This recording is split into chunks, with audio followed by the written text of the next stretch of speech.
Bóng chân nào đâu.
Shri Shri 108 Shri Burhagohain Shiva মন্দিৰত আমি 3 দিনীয়া কাৰ্যসূচীৰে মহাশিৱৰাত্ৰি আয়োজন কৰিছোঁ।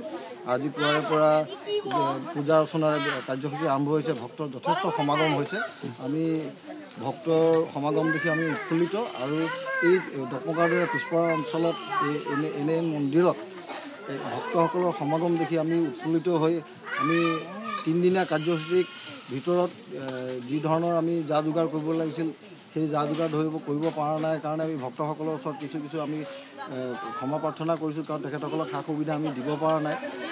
তথাপিও ভগৱান প্ৰভুৰ কৃপাত, প্ৰভু মহাদেৱৰ কৃপাত আমাৰ গোটেই কামখিনি চলি গৈছে। 3 দিনীয়া কাৰ্যসূচী আপোনাৰ 26 তাৰিখে আজি নাম কীৰ্তন আছে, পূজা পাঠ হৈ গ'ল। অহাকালি ৰাতিপুৱা পূজা পাঠৰ পিছতে নাম কীৰ্তন আছে, মহাপ্ৰসাদ বিতৰণ আছে আৰু শেষৰ দিনা শুকুৰবাৰে আমাৰ ৰাতিপুৱা যজ্ঞ আহুতি প্ৰদান কৰা হ'ব। গতিকে সকলোকে এই যজ্ঞ আহুতি প্ৰদান কৰি মহাশিৱৰাত্ৰিৰ অন্তৰ শেষৰ অনুষ্ঠানত অংশগ্ৰহণ কৰিবৰ কাৰণে আমি অনুৰোধ জনাই আজি বুঢ়াগোহাঁই শিৱ মন্দিৰৰ আমি কমিটি সেৱকগণে আপোনালোক সদৌ ৰাইজকে প্ৰণাম জনাইছোঁ। জয় বুঢ়াগোহাঁই বাবা কি, জয় বুঢ়াগোহাঁই বাবা কি, জয় বুঢ়াগোহাঁই বাবা কি।